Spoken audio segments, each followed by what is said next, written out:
ബിസ്മില്ലാഹിർ റഹ്മാനിർ റഹീം. ഓരോ റൂട്ടിലൂടെയും ഈ ആയത്ത് വിശകലനം ചെയ്യേണ്ടതുണ്ട്, പഠിക്കേണ്ടതുണ്ട്. കാരണം ഞാൻ ഇടക്ക് നിങ്ങളോട് ഓർമ്മപ്പെടുത്തുന്നതാണ്, മുഅ്മിനിൻ്റെ തുലാസിനെ നിറക്കുന്ന ആയത്താണ് അത്.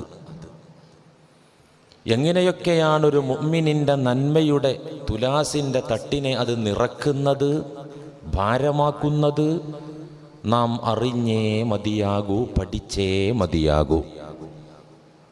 ഒരുപാട് മേഖലകളിലൂടെ ഈ ആയത്തിനെ നാം ചികഞ്ഞു പരിശോധിച്ചു നോക്കി. അൽഹംദുലില്ലാഹി റബ്ബിൽ ആലമീൻ എന്നതിന് രണ്ട് ഭാഗങ്ങളാണുള്ളത്. ഒന്ന് അൽഹംദുലില്ലാ, രണ്ടാമത്തെ ഭാഗം റബ്ബിൽ ആലമീൻ. ഈ ആദ്യ ഭാഗം അള്ളാഹുവിനെ അവൻ്റെ ഒരു അടിമ സ്തുതിക്കുന്നു എന്നതിനപ്പുറത്ത്, അള്ളാഹുവിനെ വാഴ്ത്തുന്നു എന്നതിനപ്പുറത്ത്, അള്ളാഹുവിനെ അറിഞ്ഞ് വണങ്ങുന്ന ഒരു അടിമയുടെ സമർപ്പണത്തിൻ്റെ സമ്മതമാണ് അൽഹംദുലില്ലാ എന്നത് നാം പറഞ്ഞു. എന്ത്? പടച്ച തമ്പുരാനെ അടുത്തറിഞ്ഞ് ഉള്ളിലറിഞ്ഞ് ആ റബ്ബിൻ്റെ ഇടപെടലിനെ കുറിച്ച് വസ്തുനിഷ്ഠമായി ഗ്രഹിച്ചിരിക്കുന്ന ഒരു അടിമ റബ്ബിന് തൻ്റെ സമസ്ത കാര്യങ്ങളും സകലമാന വിഷയങ്ങളും ആ റബ്ബിന് സമർപ്പിക്കുന്നതിൻ്റെ പ്രഖ്യാപനം. ചുമ്മാ സമർപ്പിക്കുകയല്ല. കമ്പോളത്തിൽ നിന്ന് ചരക്ക് വാങ്ങിയിട്ട് ആ ചരക്കിൻ്റെ വില നാം കച്ചവടക്കാരന് സമർപ്പിക്കും. വാഹനം ഓടിച്ചപ്പോൾ സീറ്റ് ബെൽറ്റ് ഇടാത്തതിൻ്റെ പേരിൽ, ഹെൽമറ്റ് അണിയാത്തതിൻ്റെ പേരിൽ പോലീസ് ഉദ്യോഗസ്ഥന്മാർ ഫൈൻ ചുമത്തുമ്പോൾ ആ ഫൈൻ നാം സമർപ്പിക്കും. അവിടെ സമർപ്പണം നടക്കുന്നുണ്ട്.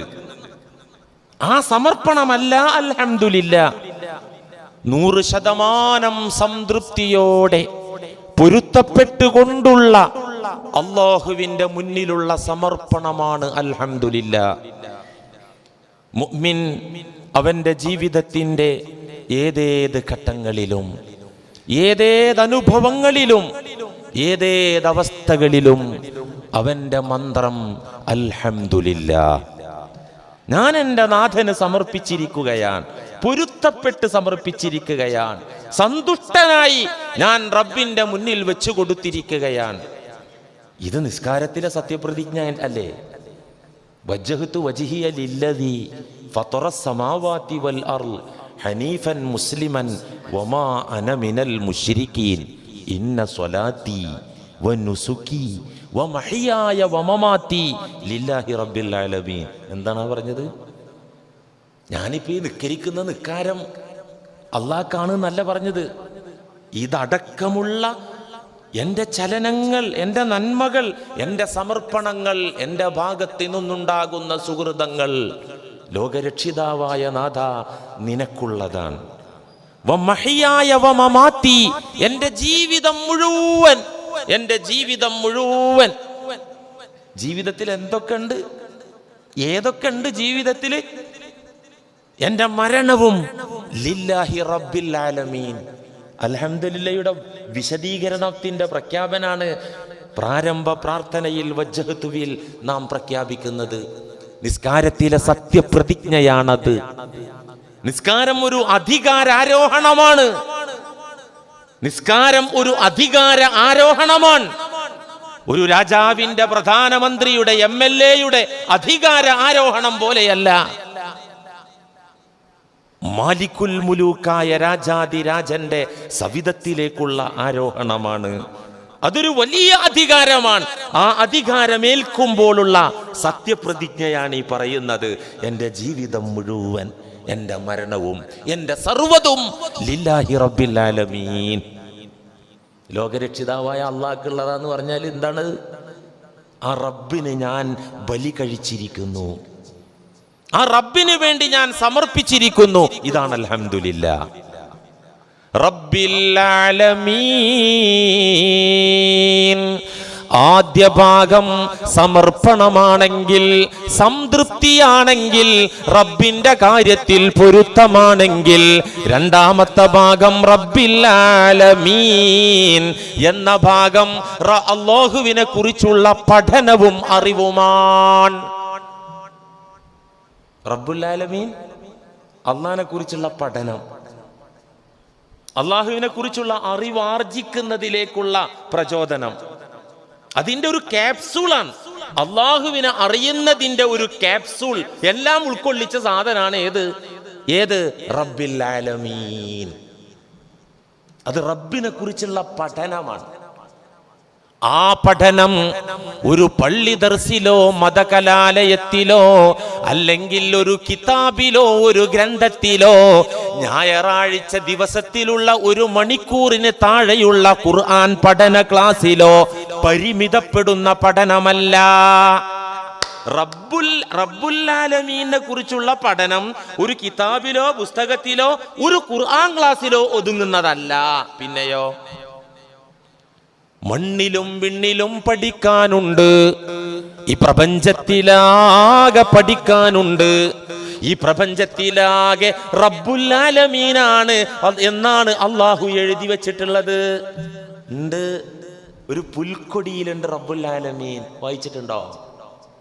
ഒരു മണൽത്തരിയിലുണ്ട് റബ്ബുൽ ആലമീൻ, ഒരു മഴത്തുള്ളിയിലുണ്ട് റബ്ബുൽ ആലമീൻ, പ്രവിശാലമായ കടലിന്റെ തിരയടികളിലുണ്ട് റബ്ബുൽ ആലമീൻ, ആ തിരകൾക്കിടയിലെ പദകൾക്കിടയിലുണ്ട് റബ്ബുൽ ആലമീൻ.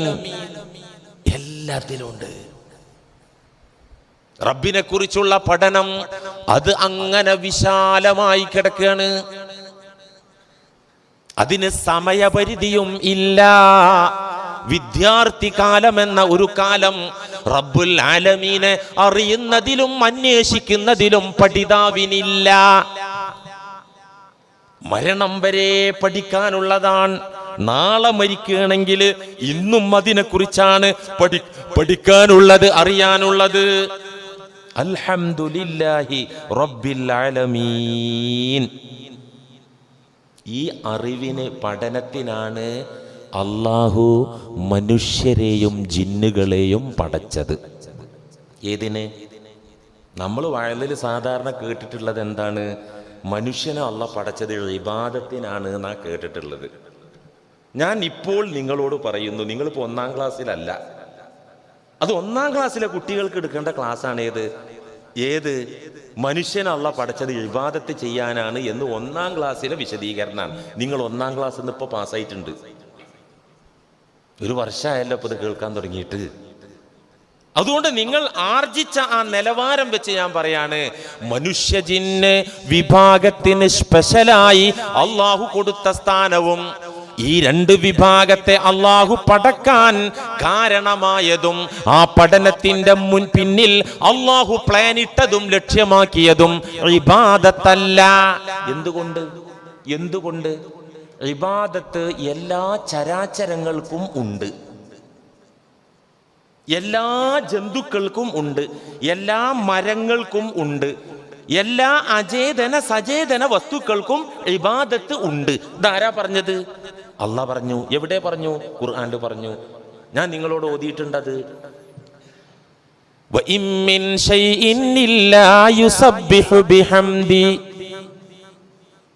വലഹു യസ്ജുദു മൻ ഫിസ് സമാവാതി വൽ അർള് വലഹു അസ്ലമ മൻ ഫിസ് സമാവാതി വൽ അർള് കുല്ലുൻ ഖദ് അലിമ സ്വലാതഹു വതസ്ബീഹഹു. അൽഹംദുലില്ലാഹ്, സുബ്ഹാനല്ലാഹ് എന്ന് പ്രഖ്യാപിക്കാത്ത ഒരു പടപ്പും ഒരു സൃഷ്ടിയും ഈ ലോകത്തില്ല.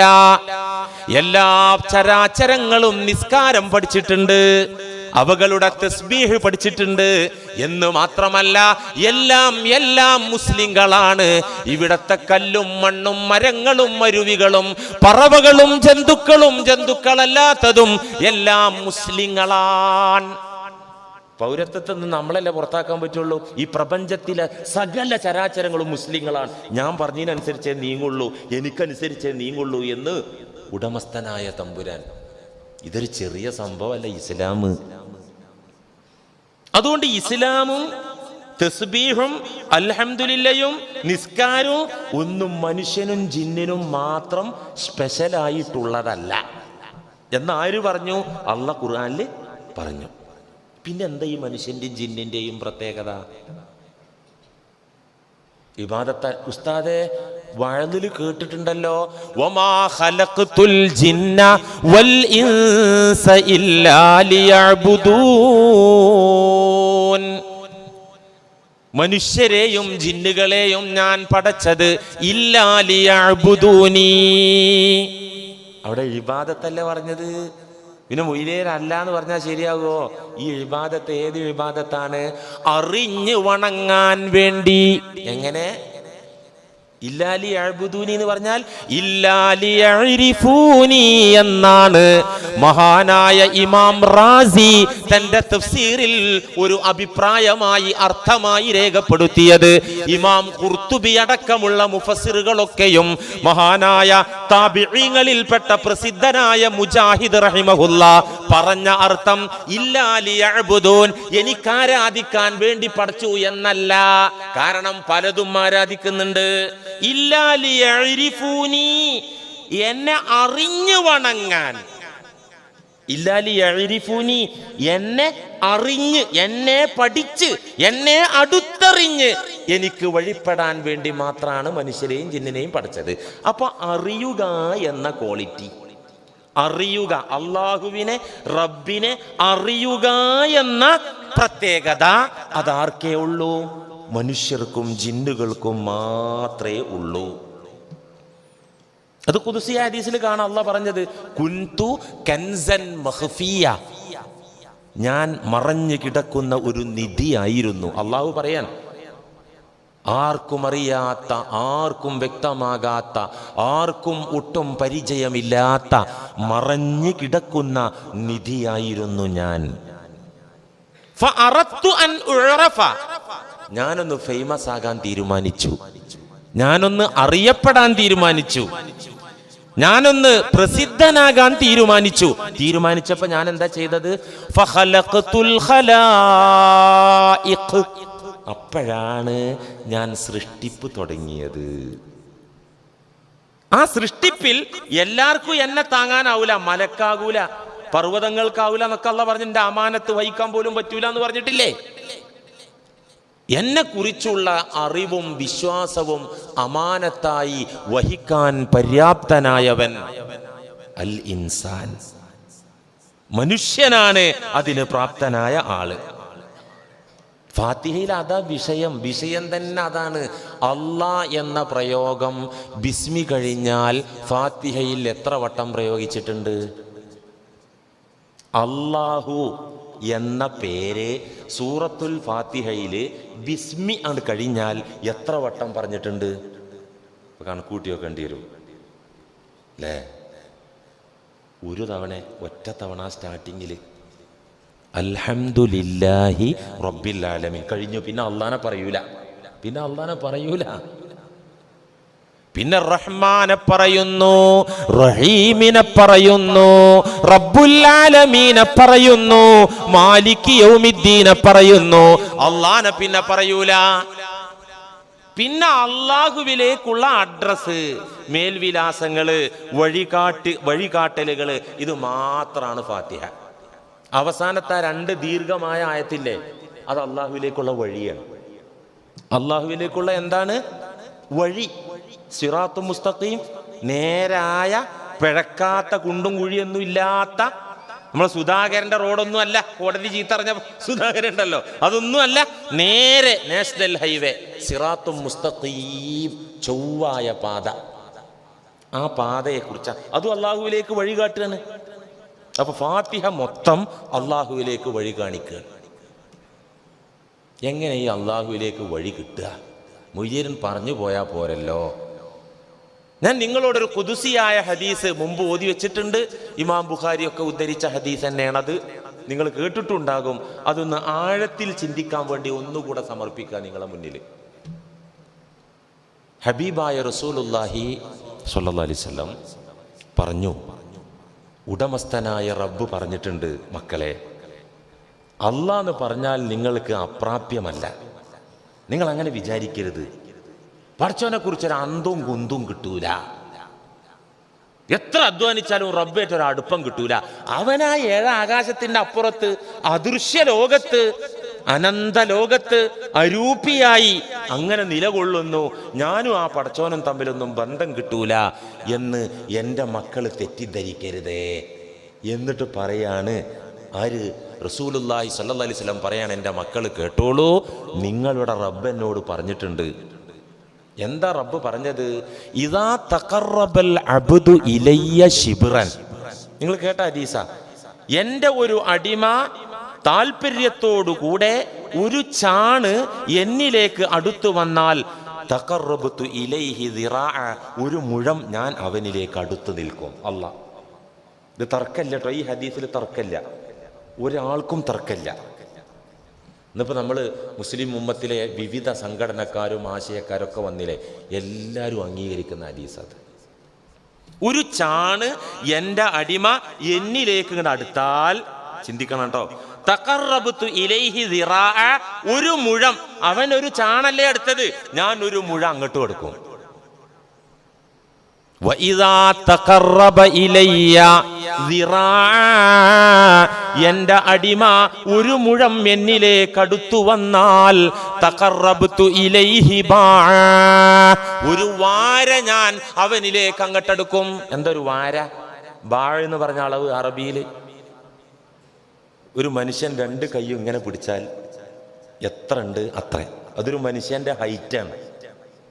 ഇപ്പൊ ഇങ്ങനെ കണ്ടാൽ തോന്നുന്നു മുസ്ലിയാർ ഹൈറ്റ് ഇപ്പം ഈ രണ്ട് കയ്യും കൂടിയതുണ്ട് എന്ന് കിടന്നിട്ട് ഇങ്ങനെ വെച്ചിട്ടൊന്ന് വരച്ചു നോക്ക്. എന്നിട്ട് പിന്നെ കാലും പാതുവാക്കി വെച്ച് നോക്ക്, ഒരേ ഹൈറ്റ് ആയിരിക്കും. ഒരാളെ പൊക്കാത്. ഒരു വാര,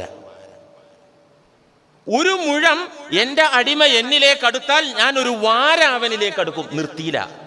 വഇദാ അതാനി യംശി, എൻ്റെ അടിമ എന്നിലേക്ക് നടന്നു വന്നാൽ അതൈതുഹു ഹർവലതൻ, ഞാൻ അവനിലേക്ക് ഓടിയടുക്കും. എങ്ങനെയാണ് ഈ അടുക്കല്? എങ്ങനെയാണ് ഈ അടുക്കല്? ഇപ്പൊ ഈ മിമ്പറിലേക്ക് അടുക്കുക എന്ന് പറഞ്ഞാൽ നമുക്ക് മനസ്സിലാവുന്നുണ്ട്. എൻ്റെ വീട്ടിലേക്ക് ഞാൻ അടുത്തു എന്ന് പറഞ്ഞാൽ മനസ്സിലാവുന്നുണ്ട്. എൻ്റെ കടയിലോട്ട് ഞാൻ അടുത്തു, എൻ്റെ ഭാര്യയിലേക്ക് മക്കളിലേക്ക് അടുത്തു എന്ന് പറഞ്ഞാൽ, കാരണം അതൊക്കെ ഒരു സ്ഥലത്താണ്, സ്ഥലം നിർണയിക്കപ്പെട്ടതിലേക്ക് അടുക്കാൻ പറ്റുള്ളൂ. അല്ലാതെ എങ്ങനെ അടുക്കുക? എവിടെയെങ്കിലും ഒരു സ്ഥലത്താണെങ്കിലല്ലേ അടുക്കാൻ പറ്റുള്ളൂ, അകലാൻ പറ്റുള്ളൂ. അല്ലാഹു മുനസ്സഹുൻ അനിൽ ജിഹാത്തി വൽ മകാൻ. അല്ലാഹു സ്ഥലകാലങ്ങളിൽ അതീതനാണ്, ദിശകൾക്ക് അതീതനാണ്. ഇന്ന ദിശയിൽ, ഇന്ന ഭാഗത്ത്, ഇന്ന സ്ഥലത്ത് എന്ന് റബ്ബിനെ കുറിച്ച് പറയാൻ പാടില്ല, പറയാൻ സാധിക്കുകയുമില്ല. അത്തരം പ്രയോഗങ്ങളിൽ നിന്നൊക്കെ അല്ലാഹു മുനസ്സഹാണ്, പരിശുദ്ധനാണ്. എന്താണ് ഈ അടുക്കൽ? പിന്നെ അത് നമ്മൾ പഠിക്കണ്ടേ, എന്നാലല്ലേ അടുക്കാൻ പറ്റുള്ളൂ. എങ്ങനെ അടുക്കല്? അടിമയുടെ ആഗ്രഹവും പരിശ്രമവുമാണ് അടുക്കൽ. അതന്നെ അടിമയുടെ ആഗ്രഹം. എൻ്റെ അല്ലാഹ്, എൻ്റെ അല്ലാഹ്, എൻ്റെ അല്ലാഹ്, നിന്നെ എനിക്ക് മനസ്സിൽ എപ്പോഴും വേണം അല്ലാഹ്, മനസ്സിൽ നിന്നെ കുറിച്ചുള്ള ഉറപ്പ് വേണം അല്ലാഹ്. ആഗ്രഹം, ആഗ്രഹം മാത്രം പോരാ. അടുക്കൽ എന്നുള്ള പണിയപ്പോ ഞാൻ പറഞ്ഞിരുന്നത്. ഒന്ന് ആഗ്രഹം, രണ്ട് പരിശ്രമം. ആഗ്രഹമുണ്ട് എന്ന് പറഞ്ഞാൽ നടക്കുവോ? ഹജ്ജിന് പോകാൻ ആഗ്രഹിച്ചിട്ട് കുറെ കാലമായി, നടന്നിട്ടില്ല, പരിശ്രമിച്ചിട്ടില്ല. ആഗ്രഹം പരിശ്രമമായി വരണം. റബ്ബിനെ ആഗ്രഹിക്കുക, ആ ആഗ്രഹത്തിനനുസരിച്ചുള്ള പരിശ്രമം, ആ പരിശ്രമത്തിന്റെ ഭാഗമാണ് നല്ല നല്ല പുസ്തകങ്ങൾ വായിക്കുക, ഖുർആൻ വ്യാഖ്യാനം വായിക്കുക, ഖുർആൻ ക്ലാസ്സിൽ വരിക, മഹാന്മാരായ പണ്ഡിതന്മാരുമായി സഹവസിക്കുക. ഇതൊക്കെ റബ്ബിനെ അറിയുന്നതിലേക്കുള്ള പരിശ്രമ മാർഗങ്ങളാണ്. ആഗ്രഹവും പരിശ്രമവും അതൊരു ചാണളവില് ആഗ്രഹവും പരിശ്രമവും ഉണ്ടോ? ഒരു മുഴം അള്ളാഹു ഇങ്ങോട്ട് വന്ന് നിന്ന് തരും. ഒരു മുഴം പരിശ്രമം ഉണ്ടോ? മുസ്ലിയാരെ, ഞങ്ങളിപ്പോ ഒരു മുഴൊന്നും അല്ലല്ലോ, ഞങ്ങൾ എല്ലാ ഞായറാഴ്ചയും വരുന്ന ടീമല്ലേ, എന്നിട്ട് എന്താ തിരിയാത്തത്? തിരിയും കൂട്ടരെ, ഇക്കമാരെ തിരിയും. ഈ പറഞ്ഞയിടത്തേക്ക് നിങ്ങൾ എത്തി, ഇതൊന്ന് ഉൾക്കൊണ്ടെന്ന് ജീവിക്കാൻ ശ്രമിച്ചോളൂ, തിരിയും. അള്ളാഹു തൗഫീഖ് ചെയ്യട്ടെ. അള്ളാഹുവിലേക്കുള്ള അടുപ്പത്തിന്റെ രൂപമാണ് നമ്മൾ ഇവിടെ പറഞ്ഞത്. അപ്പോ അള്ളാഹുവിലേക്ക് ഒരു ചാണെടുക്കലും മുഴെടുക്കലും ഒക്കെ എങ്ങനെ? അള്ളാഹുവിലേക്ക് നടന്നു പോകൽ എങ്ങനെ? നമ്മുടെ ആഗ്രഹം, നമ്മുടെ പരിശ്രമത്തിലൂടെ. റബ്ബ് ഇങ്ങോട്ടെടുക്കും എന്ന് പറഞ്ഞാൽ എങ്ങനെ? നമ്മൾ അള്ളാഹുവിലേക്ക് അടുക്കാനുള്ള മാർഗ പറഞ്ഞത്. അതിനുള്ള കൊതിയും പരിശ്രമവും അധ്വാനവും അത് വിവിധ അളവിലുള്ള ഇതിനൊരു ആലങ്കാരിക പ്രയോഗമായിട്ടാണ് ചാണ് മുഴം വാരാന്നൊക്കെ പറഞ്ഞത്. നല്ല പരിശ്രമമാണെങ്കിൽ അള്ളാഹുവിലേക്ക് നടക്കുകയാണെന്ന് വെക്കാം. അപ്പൊ അള്ളാഹ് ഇങ്ങോട്ട് ഓടി വരുന്നു. റബ്ബ് ഇങ്ങോട്ടെടുക്കും എന്ന് പറഞ്ഞാൽ എന്താ? അടിമ റബ്ബിലേക്ക് അടുക്കൽ എങ്ങനെയെന്ന് മനസ്സിലായില്ലേ? റബ്ബിന്റെ കാര്യത്തിലുള്ള താല്പര്യവും ആ താല്പര്യത്തിൽ അധിഷ്ഠിതമായ പരിശ്രമവും. ഇതാണ് അള്ളാഹു ഇങ്ങോട്ടടുത്ത് വരുന്നുണ്ടല്ലോ. എങ്ങനെയാ അടുക്കുന്നത്? ഒരു ചാണ അങ്ങോട്ടെടുക്കുമ്പോൾ മുഴ അങ്ങോട്ടും, മുഴ അങ്ങോട്ടെടുക്കുമ്പോൾ വാരങ്ങോട്ടും, നടന്നു ചെല്ലുമ്പോൾ ഓടിയിട്ട് ഇങ്ങോട്ട് വരവുണ്ടല്ലോ. ഈ റബ്ബ് ഇങ്ങോട്ടെടുക്കുന്നത് എങ്ങനെ? ഇതൊക്കെ ഇങ്ങനെ അന്തം വിട്ട് ബഴല് കേട്ടിട്ട് പകുതി ഉറങ്ങി തൂങ്ങി, പകുതി അവിടെ മാന്തി ഇവിടെ മാന്തി ഒന്ന് തുപ്പാൻ പോയി കേട്ടാലും ഇത് തിരിയൂല.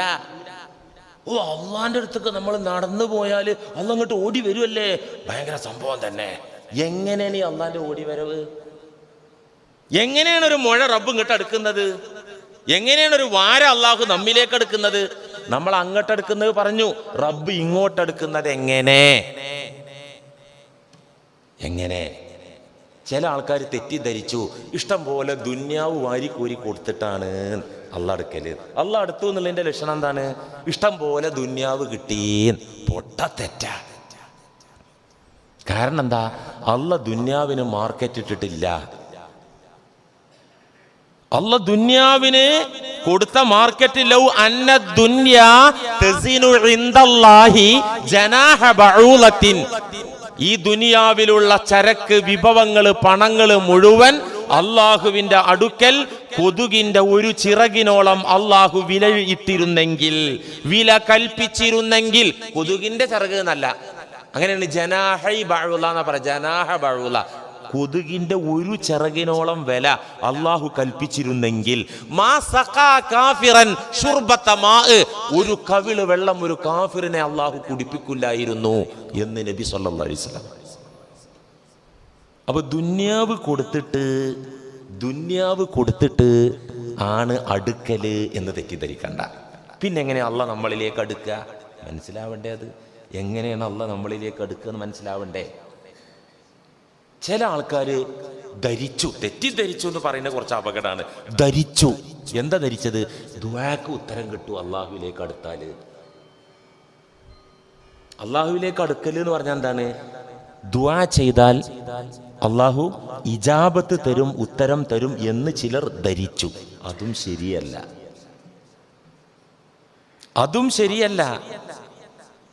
കുറ്റമറ്റ ദുആ ആണെങ്കിൽ, നിബന്ധനയൊത്ത പ്രാർത്ഥനയാണെങ്കിൽ, നിഷ്കളങ്കമായ ദുആ ആണെങ്കിലും അള്ളാഹു അതിന് ഉത്തരം തരണമെന്നില്ല. ഉത്തരം തരണമെന്നില്ല എന്ന് മാത്രല്ല, ഉത്തരം തരാതിരിക്കലായിരിക്കും പലപ്പോഴും അത്യുത്തമം. പോയിന്റ് നമ്പർ 1, ദുആക്ക് ഉത്തരം കിട്ടാതിരിക്കാം. പലപ്പോഴും ദുആഇന് ഉത്തരം കിട്ടാതിരിക്കലായിരിക്കും അത്യുത്തമം. അങ്ങനെ ഉണ്ടോ? അങ്ങനെ തന്നെയാ ശരി. എന്തുകൊണ്ട്? നബി സല്ലല്ലാഹു അലൈഹി വസല്ലമ പറഞ്ഞു, അന്ത്യനാളായി കഴിഞ്ഞാൽ അല്ലാഹു വിളിച്ചു പറയും, ആത്മാർത്ഥമായി എന്നോട് ചോദിച്ചിട്ട് ഉത്തരം കിട്ടാത്തവരെവിടെ? പാതിരാത്രിയുടെ കൂരിരുട്ടിൽ ആരാരും കാണാതെ തേങ്ങിക്കരഞ്ഞ് കണ്ണീരൊഴുക്കി എന്നോട് ചോദിച്ചിട്ടും ഉത്തരം കിട്ടാത്ത എന്റെ അടിമകൾ എവിടെ? അടിമകൾ ഹാജരാക്കപ്പെടും. ഏതടിമകൾ? റബ്ബിനോട് മനമുരുകി പ്രാർത്ഥിച്ച അടിമകൾ റബ്ബിന്റെ മുമ്പാകെ ഹാജരാക്കപ്പെടുമ്പോൾ ഉടമസ്ഥനായ റബ്ബിന്റെ ജഡ്ജ്മെന്റ് വരും. ഇവർക്ക് ആ പ്രാർത്ഥനകളുടെ അളവിൽ, ഇജാബത്തില്ലാത്ത ഉത്തരം കിട്ടാത്ത ദുആഇന്റെ അളവിൽ സ്വർഗീയ പദവികൾ ഏറ്റി ഏറ്റി വർദ്ധിപ്പിച്ചു കൊടുക്കുക മലക്കുകളെ. എന്ത് ദുന്യാവിൽ ഷർത്തൊത്ത ദുആ നടത്തിയിട്ട് ഉത്തരം കിട്ടാത്ത ആ ദുആഇന്റെ പാർട്ടിക്കാരില്ലേ, അവരിങ്ങോട്ട് വരട്ടെ.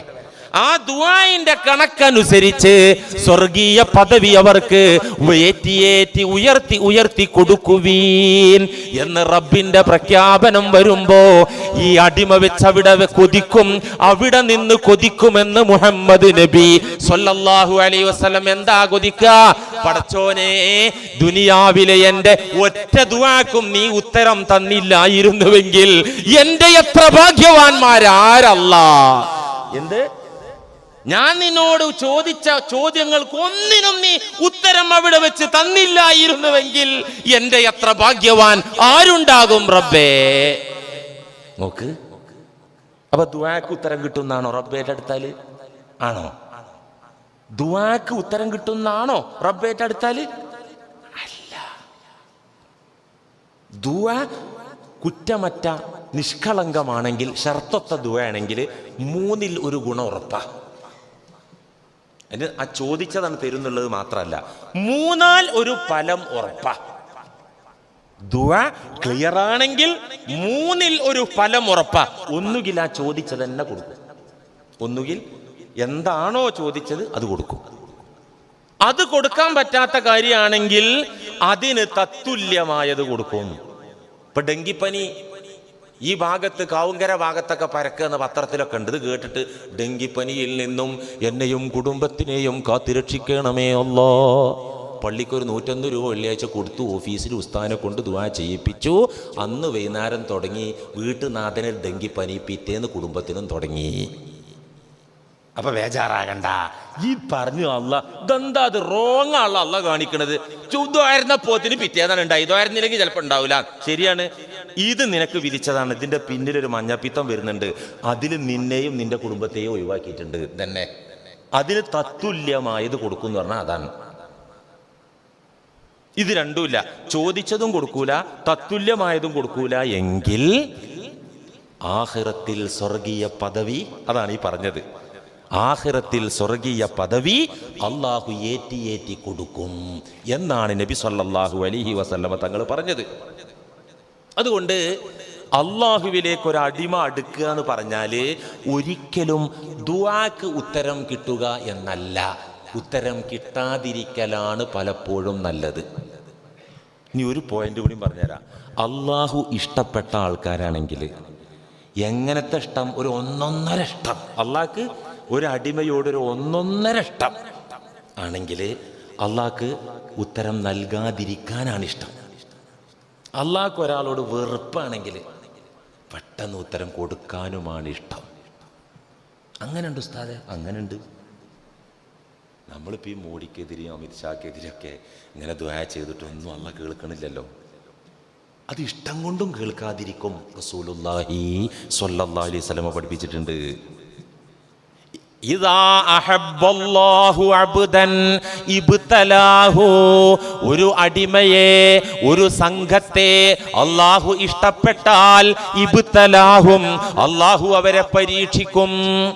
അള്ളാഹ്ക്ക് ഇന്ത്യൻ മുസ്ലിമീങ്ങളോട് ഇഷ്ടമുണ്ടായിട്ടാണ് ഇപ്പൊ ഈ ഹലാക്കൊക്കെ വന്നത് എന്ന് ഖുർആനികമായി തെളിയിക്കാൻ പറ്റും. നിങ്ങൾക്ക് ആർക്കെങ്കിലും തർക്കമുണ്ടോ? ആർക്കെങ്കിലും തർക്കമുണ്ടോ? നമ്മൾ ആ ഉറക്കൊക്കെ പോയില്ലേ? ഇപ്പോൾ ആ ഉറങ്ങലുണ്ടായിരുന്നില്ല, ആ ഫുഡ് അടിച്ചിട്ടുള്ള മയക്കം അത് പോയില്ലേ? പോയില്ലേ? ദുആക്കൊക്കെ ആമീൻ പറയുമ്പോൾ ഒരു ആവേശം കൂടിയില്ലേ? അപ്പുറത്തുള്ളത് എ ഗ്രൂപ്പുകാരനാണ്, ഇപ്പുറത്തുള്ളത് സി ഗ്രൂപ്പുകാരനാണ്, ഫ്രണ്ടിലുള്ളത് ഒ ഗ്രൂപ്പുകാരനാണ്, ബാക്കിലുള്ളത് കെ ഗ്രൂപ്പുകാരനാണ് എന്ന വിധത്തിലുള്ള കാണൽ കണ്ണുന്നാണ്ട് പോയില്ലേ? പോയില്ലേ? എൻ്റെ സഹോദരനാണെന്നുള്ള ലൈനിൽ എത്തിയില്ലേ?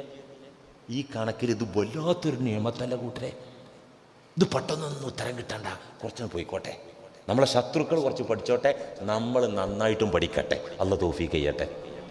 അപ്പം നമ്മളിത് ദുആ ചെയ്തിട്ട് ഇപ്പോൾ ഫലസ്തീനു വേണ്ടി ദുആ, ലോക രാജ്യങ്ങളിൽ ദുആ, 2 ഹറമിൽ റമദാനിലെ ഹറമിലെ ഇമാമ് പൊട്ടി പലസ്തീൻ മക്കൾക്ക് ദുആ, ഒരനക്കും അവിടെ പറ്റിയിട്ടുണ്ടോ?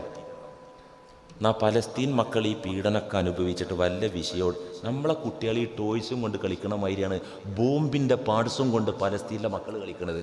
അതിന് തള്ളമാരെ ഇറക്കി വിടുന്നില്ലേ? അവർക്കറിയാം ജീവിതം ഇവിടെ അല്ല, ഇവിടെ എന്തേലും ആയിക്കോട്ടെ.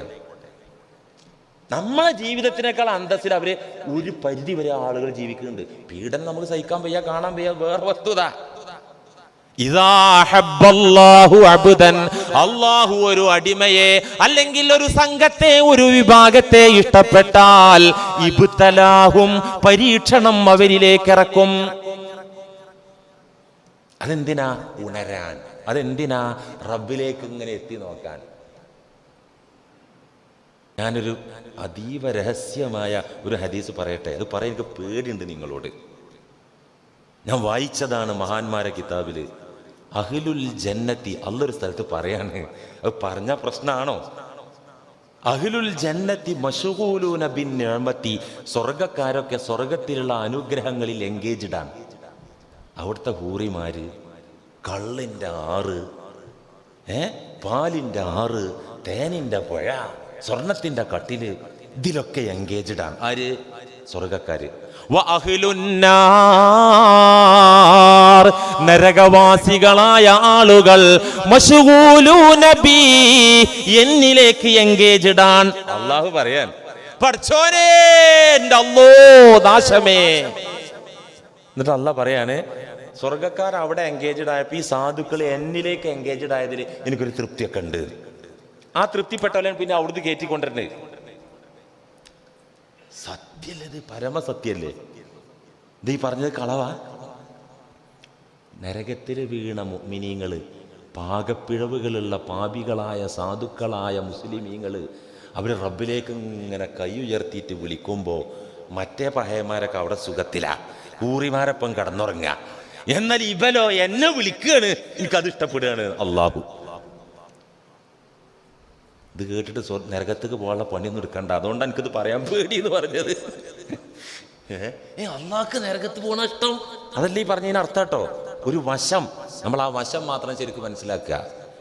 അള്ളാഹു ഒരു വിഭാഗത്തെ ഇഷ്ടപ്പെട്ടാൽ ഇബ്തലാഹും, പരീക്ഷിക്കുമെന്ന് മാത്രല്ല, ഹത്താ യസ്മഅ സൗതഹു, അവരുടെ ശബ്ദം അള്ളാഹു കേട്ടാസ്വദിക്കും.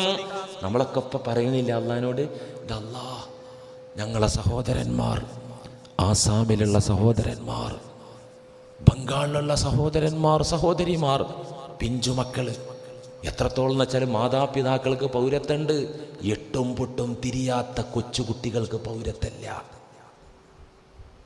ഇതൊക്കെ ഒന്ന് നടപ്പിലാക്കാൻ തിരിഞ്ഞാൽ, ഇസ്രായേൽ പട്ടാളം ഇതിന് സമാനമായതൊക്കെ നടപ്പിലാക്കിയത് നമ്മൾ ചരിത്രത്തിലും വാർത്തയിലും കണ്ടതാണ്. നമ്മൾ അള്ളാഹിനോട് പറയാണ്, അവര് പറയാണ് അള്ളാഹിനോട്. എന്നിട്ട് അള്ളാഹ് യസ്മഉ സൗതഹു, ആ പറച്ചിൽ കേൾക്കാൻ നല്ല രസമുണ്ട്, സംഗീതാത്മകമാണ്. ഇത് പറയുമ്പോൾ യുക്തിവാദി പറയും, ഇങ്ങനത്തെ ഒരു ക്രൂരനായ അള്ളാഹ് എവിടെയുള്ളത്? എടോ, യുക്തിവാദി ചിന്തിക്കുന്നിടത്തേക്കല്ല നമ്മൾ ചിന്തിക്കണത്. ഇവനെ പൊന്ന് കാച്ചിയെടുക്കണമായിരിക്കട്ട്, കാച്ചിട്ട് കടഞ്ഞെടുക്കുക അല്ലേ? ആ കടച്ചിൽ നമുക്ക് കുറച്ചിപ്പോൾ മനസ്സിലാകണില്ലേ? ആ കറയും ചെളിയൊക്കെ പോണില്ലേ? ഇതിപ്പോൾ ചെറിയൊരു ഭീഷണിയുടെ ഒരു പുക വന്നിട്ടുള്ളൂ. ഭീഷണി വന്നിട്ടില്ല. ഉണ്ടോ? കേരളക്കാർക്ക് അതും വന്നിട്ടില്ല, പുകയും വന്നിട്ടില്ല. പുക അവിടെ പൊങ്ങിയിട്ടുണ്ട് എന്നുള്ള വാർത്ത ടി വി കൂടിയാണ് കണ്ടു, പത്രത്തിൽ കൂടിയാണ് വായിച്ചത്. അത്രയല്ലേ നമുക്ക് പറ്റിയിട്ടുള്ളൂ. അപ്പോഴേക്ക് നമ്മിലെ കറ പോണ പോക്ക് നിങ്ങൾ കണ്ടില്ലേ? അങ്ങനെ ആ രോധനം എനിക്ക് കേൾക്കാൻ ഇഷ്ടമാണ്, ഞാനത് കേൾക്കുമെന്ന് പടച്ച തമ്പുരാൻ. പ്രതിസന്ധികൾ വരുമ്പോൾ ആ പ്രാർത്ഥന ഉയരുക. ഞാനൊരു ഹദീസും കൂടി നിങ്ങളെ ശ്രദ്ധയിൽപ്പെടുത്താം. അള്ളാഹുവിനോട് ഒരു അടിമ അടുക്കുക എന്ന് പറഞ്ഞാൽ ദുആക്ക് ഉത്തരം കിട്ടുകയാണെന്ന് മനസ്സിലാക്കണ്ട, കിട്ടാതിരിക്കലാണെന്ന് മനസ്സിലാക്കിക്കോ. ഒപ്പ ആശ്വാസമായി. എന്തോരെന്തോരുന്ന് അതൊക്കെ അവിടെ കിട്ടുമല്ലേ, ഇൻഷാ അല്ലാഹ് കിട്ടട്ടെ, അല്ലാഹ് തൗഫീക്ക് ചെയ്യട്ടെ. അതൊന്നും അള്ളാഹു പാഴാക്കാതിരിക്കട്ടെ. നമ്മൾ എത്ര ദുആ ചെയ്തിട്ടുണ്ട്, നമ്മൾ സ്വർഗത്തിലെ പദവി ഉയരാൻ അത് കാരണമാകട്ടെ. ഞാനൊരു ഹദീസും കൂടി നിങ്ങളുടെ ശ്രദ്ധയിൽപ്പെടുത്താം. യഖൂലുല്ലാഹു തബാറക വതആല ലിജിബ്രീൽ അലൈഹിസ്സലാം. പടച്ച തമ്പുരാൻ മുഖറബുൽ അംലാക്കായ ജിബ്രീൽ അലൈഹിസ്സലാമിനെ വിളിച്ചിട്ട് പറയുന്നുണ്ട്. എന്താ പറയുന്നത്? ഒരു അടിമ അള്ളാഹുവിനോട് ദുആ ചെയ്യുമ്പോൾ, ഒരു അടിമ അള്ളാഹുവിനോട് ദുആ ചെയ്യുന്ന നേരത്ത് അള്ളാഹു മുഖറബുൽ അംലാക്കായ ജിബ്രീൽ അലൈഹിസ്സലാമിനെ വിളിച്ചിട്ട് പറയുന്നു, അത്സ്മഉ ദുആഅഹു. ജിബ്രീലേ, എൻ്റെ അടിമയുടെ അപേക്ഷ നിങ്ങൾ കേട്ടില്ലേ, നീ കേട്ടില്ലേ? അപ്പോ ജിബ്രീൽ അലൈഹിസ്സലാം കേട്ടു റബ്ബേ. എന്നാൽ ഇഖ്ലി ഹാജതഹു, ആ അടിമയുടെ ആവശ്യം നിറവേറ്റി കൊടുത്തോളൂ, ചോദിച്ച കാര്യം അങ്ങ് കൊടുത്തോളൂ. പക്ഷേ വലാകില്ലാ തസ്തഅജിൽ, പെട്ടെന്ന് കൊടുക്കരുതേ, പെട്ടെന്ന് കൊടുക്കരുത് ജിബ്രീലേ, അതെന്റെ ഇഷ്ടപ്പെട്ട അടിമയാണ്, അതുകൊണ്ട് പെട്ടെന്ന് കൊടുക്കരുതേ, കൊടുക്കണം. ഇഖ്ലി ഹാജതഹു, അദ്ദേഹത്തിന്റെ ആവശ്യം നിറവേറ്റി കൊടുക്കണം. വലാകിൻ ലാ തസ്തഅജിൽ, ഉടനെ ഉത്തരം കൊടുക്കരുത് ജിബ്രീലേ. എന്തുകൊണ്ടെന്നാൽ ഇന്നി ഉഹിബ്ബു അൻ അസ്മഅ സൗതഹു ബിദുആഇഹി, ദുആ കൊണ്ടുള്ള ആ അടിമയുടെ അപേക്ഷയുടെ ശബ്ദം, സ്വരം, അത് കേൾക്കുന്നത് എനിക്ക് വല്ലാത്ത ഇഷ്ടാണ്. കൊച്ചുകുട്ടി സംസാരിച്ച് തുടങ്ങുന്ന സമയം, പിച്ച വെച്ച് നടങ്ങുന്ന സമയം, വാപ്പച്ചിൻ്റെ മുന്നിൽ നിന്ന് എന്തെങ്കിലും ആവശ്യം കൊണ്ട് ഉന്നയിക്കുമ്പോൾ ഒന്നുകൂടെ പറയിപ്പിക്കും, അത് കേൾക്കാനുള്ള ഇഷ്ടം കൊണ്ടില്ലേ. എന്തെന്നാ വേണ്ടത് പിള്ള, എന്താ വേണ്ടത്, വാപ്പച്ചിൻ്റെ പിള്ളക്ക് എന്താ വേണ്ടത്, അപ്പോൾ ഒന്നും കൂടി അവൻ പറഞ്ഞു നോക്കും, അപ്പോൾ ഒന്നും കൂടിയും കേൾക്കാൻ കൊതി അല്ലേ, ഇഷ്ടം കൊണ്ടാണത്. നേരെ കുറച്ച് അയലോക്കത്തുണ്ട് ഒരു പണ്ടാറടങ്ങിയ കോന്തൻ, അവൻ വന്നിട്ടൊരു 50 രൂപ കടം ചോദിച്ചു. രണ്ടാമത് ചോദിപ്പിക്കാൻ നിൽക്കൂല, അപ്പടുത്ത് കൊടുക്കും. സഹേൻ്റെ ഒച്ച കേൾക്കാനാവില്ല, മോന്ത കാണാനാവില്ല എഴുതിയിട്ട് ഇല്ലേ. ഇല്ലേ, ഇതൊക്കെ നമ്മുടെ ജീവിതത്തിലുള്ള സംഭവമല്ലേ. ജിബ്രീലേ, ആ ഇഷ്ടദാസന്റെ വിളിക്കുത്തരം നൽകണം, ചോദിച്ചത് കൊടുക്കണം. വലാകിൻ ലാ തസ്തഅജിൽ, ധൃതി വേണ്ട, പെട്ടെന്ന് കൊടുക്കരുതേ, താമസിപ്പിച്ചു കൊടുത്താൽ മതി. എന്തുകൊണ്ടെന്നാൽ എന്നോടുള്ള തേട്ടം, എന്നോടുള്ള അപേക്ഷ, ആ അപേക്ഷയുടെ സ്വരം കേൾക്കുന്നത് എനിക്കൊരു ത്രില്ലാണ് ജിബ്രീലേ. ഇപ്പുറത്തൊരു ചങ്ങായി ദുആ ചെയ്യാൻ. അപ്പൊ ജിബ്രീൽ അലൈഹിസ്സലാമിനോട് അല്ലാഹ് ചോദിക്കുകയാണ്, തസ്മഉ ദുആഉ, അച്ചങ്ങായിന്റെ ദുആ കേട്ടോ? കേട്ടു. എന്നാൽ ഇഖ്ലി ഹാജതഹു, ചോദിച്ചതിന് പെട്ടെന്ന് ഉത്തരം നൽകിക്കോളൂ. ഇന്നി അക്റഹു അൻ അസ്മഅ സൗതഹു, ആ പഹയന്റെ ഒച്ചയും അവന്റെ ദുആ എനിക്ക് കേൾക്കണ്ട. കൊടുക്കാതിരുന്നാലല്ലേ പിന്നെയും പിന്നെയും പറഞ്ഞുകൊണ്ടിരിക്കുള്ളൂ, കേൾക്കണ്ട, അതുകൊണ്ട് വേഗം കൊടുത്തേക്ക്. ഇപ്പൊ അള്ളാഹിനോട് അടുത്തവരെ ദുആക്ക് ഉത്തരം ഉണ്ട് എന്നല്ല. ഇതുകൊണ്ടല്ലേ മക്കയിൽ മുസ്ലിമീങ്ങൾ പീഡനങ്ങൾ, മർദ്ദനങ്ങൾ നിരന്തരം സഹിച്ചപ്പോൾ അവർ മുത്ത് റസൂലിന്റെ മുന്നിൽ ചെന്നിട്ട് പറഞ്ഞില്ലേ സ്വഹാബത്ത്, അലാ തദുഉല്ലാഹ ലനാ, എന്താ നബിയെ ഞങ്ങൾക്ക് വേണ്ടി ദ്വാരക്കാത്തത്? അങ്ങ് ദ്വാരുന്ന നടപടി ആവുമല്ലോ, എന്താ ദ്വാരക്കാത്തത്? എന്താ പറഞ്ഞത്? ഇപ്പ ദ്വാരക്ക, ഇപ്പ നടപടിയാക്കി തരാന്നാ പറഞ്ഞ്. എന്താ നിങ്ങൾക്ക് ഇത്ര തിരക്ക്, എന്താ നിങ്ങൾക്ക് ഇത്ര തിരക്ക് എന്നാണ് പറഞ്ഞത്. ഇതിൽ ചിന്തിക്കാല്ലേ? അള്ളാന്റെ റസൂലിന്റെ അപ്പൊ ദ്വാരുന്നു ഇവിടെയെന്നോ? ദ്വാരുന്നില്ല, ദുആ ചെയ്തില്ല അള്ളാന്റെ റസൂല്. അപ്പൊ ദുആ ചെയ്യുക, ഉത്തരം കിട്ടുക എന്നതല്ല റബ്ബിലേക്കുള്ള അടുപ്പം. ഒരു അടിമ റബ്ബിലേക്ക് അടുക്കുക എന്നാൽ ദുആക്ക് ഇജാബത്ത് കിട്ടലല്ല. പിന്നെ ചിലര് തെറ്റിദ്ധരിച്ചു, അള്ളാഹുവിലേക്ക് അടുത്ത ആൾക്കാർക്ക് ക്യാൻസർ ഉണ്ടാവില്ല, വയറുവേദന ഉണ്ടാവില്ല, തലവേദന മൈഗ്രൈൻ ഉണ്ടാവില്ല, പിന്നെ ഈ വാഹന ആക്സിഡൻറ്റിൽ മരിക്കൂല, വെള്ളത്തിൽ മുങ്ങി മരിക്കൂല, തീ പൊള്ളൂല. ഇതൊക്കെ അള്ളാഹിനോട് അടുത്ത ആൾക്കാരെ ലക്ഷണമാണ്. വെറും പൊട്ടത്തരം. പ്രയാസം പ്രതിസന്ധി ഒന്നും ഉണ്ടാവില്ല. അള്ളാഹിൻ്റെ ഔലിയാക്കളും വേണ്ടപ്പെട്ട അള്ളാഹുവിലേക്ക് അടുത്ത ആളാണെങ്കിൽ തെറ്റാണത്. ഏറ്റവും അധികം പ്രതിസന്ധി ഉണ്ടാകുക ആർക്കായിരിക്കും? അള്ളാഹുവിലേക്ക് അടുത്തവരായിരിക്കും. സഹീഹുൽ ബുഖാരിയിലൊരു ഹദീസ് ഉണ്ട്. ആ ഒരു ഹദീസ് കൊണ്ടാണ് അദ്ധ്യായത്തിൻ്റെ തലക്കെട്ട് തന്നെ ഒരു ഹദീസ്. ബാബു അശദ്ദിന്നാസി ബലാഅൻ അൽ അംബിയാഉ ഫൽ അംസലു. ഇതാണ് ആ തലക്കെട്ട് തന്നെ. ഒരു ഹദീസ് ഉണ്ട്, ഹെഡിങ് ആക്കിക്കുക. ബാബുൻ, ഇതൊരു അധ്യായമാണ്. ഏത് അധ്യായം?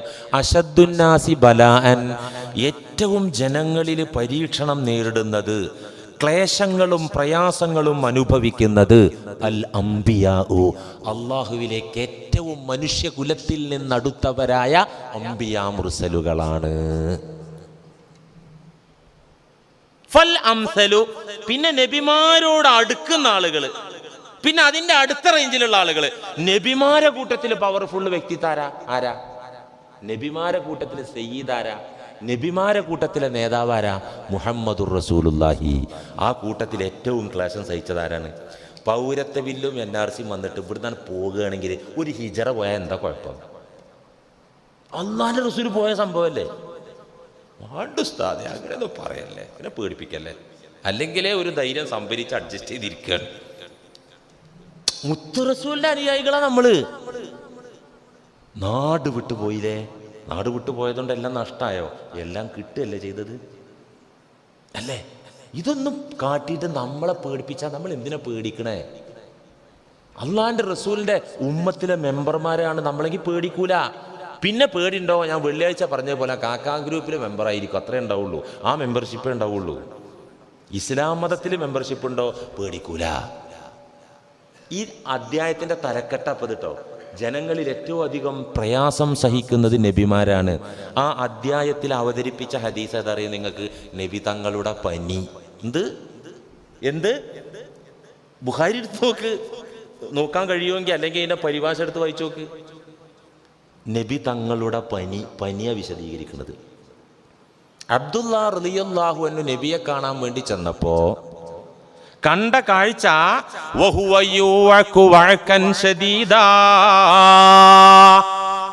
പനിച്ചിങ്ങനെ കിട്ടാ വിറക്കുക. അള്ളാന്റെ റസൂല് ഇങ്ങനെ വിറച്ചുകൊണ്ടിരിക്കുകയാണ്. അറേബ്യയിലെ കൊടും ചൂടിലാണ് വിറപ്പ്, AC-യിലല്ല. പനി പിടിച്ചിട്ട് ഈ കൊടും ചൂടത്ത് തങ്ങൾ ഇങ്ങനെ കിട്ടാ വിറക്കുകയാണ്. അബ്ദുല്ലാ റളിയല്ലാഹു അൻഹു ചോദിച്ചു, ഇന്നക ലതുഅകു വഅകൻ ശദീദൻ യാ റസൂലല്ലാഹ്. എന്തൊരു പനിയാ നബി ഇത്! പുതപ്പിലും കമ്പിളിയിലും ഒന്നും ഒതുങ്ങണ പനിയല്ലല്ലോ. കമ്പിളി കെട്ടിട്ട് പുറത്തേക്ക് വൈബ്രേഷനിൽ പുറത്തേക്ക് വരിക, ആ ജാതി പനി.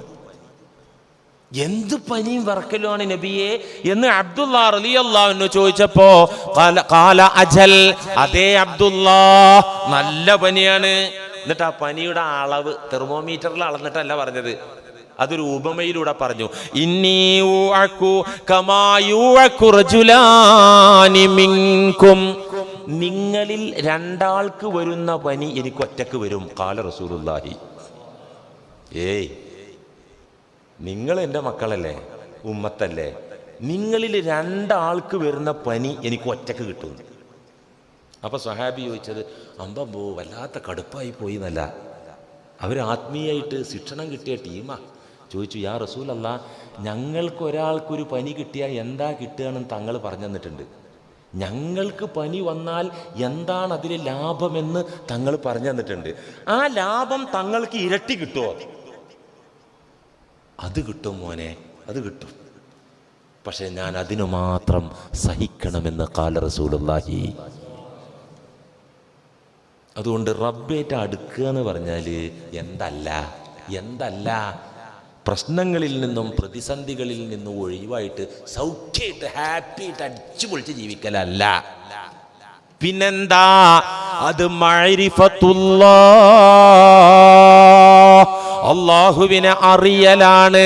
റബ്ബ് ഇങ്ങോട്ട് അടുക്കുക എന്ന് പറഞ്ഞാൽ അവന്റെയും അടിമയുടെയും ഇടയിലുള്ള കർട്ടനങ്ങ് നീക്കലാണ്, മറയങ്ങ് പൊട്ടിച്ചു കൊടുക്കലാണ്, മതിലുകൾ തകർത്തെറിയലാണ്. അങ്ങനെ കർട്ടൻ നീങ്ങുമ്പോ നാടകവേദിയിലെ കർട്ടൻ പൊങ്ങുമ്പോ നാടകം കാണും എന്നതുപോലെ അള്ളാനെ കാണൂല, ഖൽബ് കൊണ്ട് കാണുകയാണ്. ആ കാഴ്ച എങ്ങനെയാണ്? റബ്ബിന്റെ സത്ത കാണാനൊക്കൂല, റബ്ബിന്റെ ദാത്ത് കാണാൻ ഈ ലോകത്ത് വെച്ച് മുഅ്മിനീങ്ങൾക്കും ആർക്കും ആവൂല. പിന്നെ എങ്ങനെ കാണല്? റബ്ബിന്റെ സാന്നിധ്യം കാണുന്നു, റബ്ബിന്റെ ഇടപെടൽ അറിയുന്നു. എന്റെ അടക്കത്തിലും അനക്കത്തിലും എന്റെ എല്ലാ അവസ്ഥകളിലും റബ്ബ് എന്റെ കൂടെ പ്രൊട്ടക്ട് ചെയ്യുന്നത് ഞാൻ കാണുന്നു. എങ്ങനെ കാണുന്നു? എങ്ങനെ കാണുന്നു? ഇപ്പൊ ഒരു വിശപ്പ് കാണുന്നുണ്ട് കുറച്ചു നേരമായിട്ട് എന്ന് പറഞ്ഞാൽ കാണുമോ വിശപ്പ്? ഇപ്പൊ കുറച്ചു നേരം തലവേദന കാണുന്നുണ്ട്, എന്താണാവോ? കാണുമോ തലവേദന? ആ കാഴ്ചല്ലേ ഇത്? റബ്ബ് നിങ്ങളെ നടത്തുമ്പോഴും ഇരുത്തുമ്പോഴും ഭക്ഷിപ്പിക്കുമ്പോഴും രോഗിയാക്കുമ്പോഴും ലാഭം തരുമ്പോഴും മാന്യം തരുമ്പോഴും പ്രതിസന്ധി തരുമ്പോഴും ഉയർത്തുമ്പോഴും താഴ്ത്തി വെക്കുമ്പോഴൊക്കെ റബ്ബിനങ്ങനെ കാണുക. ആ റബ്ബിന്റെ കെയറിങ്, റബ്ബുൽ ആലമീനാണല്ലോ ഇപ്പൊ ഈ പഠിക്കണത്. റബ്ബുൽ ആലമീനല്ലേ പഠിക്കണത്. ഈ റബ്ബുൽ ആലമീന്റെ തെർബിയത്ത്, കെയറിങ് ഇങ്ങനെ മനസ്സുകൊണ്ട് കാണുക. ഇതാണ് റബ്ബ് ഇങ്ങോട്ട് അടുക്കുക എന്ന് പറഞ്ഞത്. അത് നമുക്കുണ്ടോ? അതുണ്ടോ? ഇരുത്തത്തിലും നടത്തത്തിലും ഉറക്കിലും ഊണിലൊക്കെ അല്ലാ, ഈ ഭക്ഷണം തന്ന അല്ലാ, ഇത് ഭക്ഷിപ്പിച്ച അല്ലാ, അകത്ത് ചെന്ന് വൈറ്റമിനുകളും വേസ്റ്റുകളും വേർതിരിക്കാൻ യന്ത്രങ്ങൾ തന്ന അല്ലാ, ആ യന്ത്രങ്ങൾ പ്രവർത്തനക്ഷമമാക്കിയ അല്ലാ ഓർമ്മ വരുന്നുണ്ടോ? ഉണ്ടെങ്കിൽ റബ്ബ് എടുത്തിട്ടുണ്ട് ഒരു ചാണെങ്കിലും ഒരു മുഴമെങ്കിലും. സദാ ഈ ബോധത്തിൽ ജീവിക്കാൻ പറ്റുന്നുണ്ടോ? റബ്ബ് നിങ്ങളിലേക്ക് ഓടി വരുന്നുണ്ട്. ഷഫീഉനാ മുഹമ്മദുർ റസൂലുള്ളാഹി. അതുകൊണ്ട് റബ്ബുൽ ആലമീന്റെ തർബിയത്ത് അറിയാൻ അതിന് ആഗ്രഹവും പ്രതീക്ഷയുമാണ്, പരിശ്രമവുമാണ് നമ്മിൽ നിന്നുണ്ടാകേണ്ടത്. അല്ലാഹു സുബ്ഹാനഹു വ തആല തൗഫീഖ് ചെയ്യുമാറാകട്ടെ. വ ആഖിറു ദഅവാനാ അനിൽ ഹംദുലില്ലാഹി റബ്ബിൽ ആലമീൻ. അസ്സലാമു അലൈക്കും.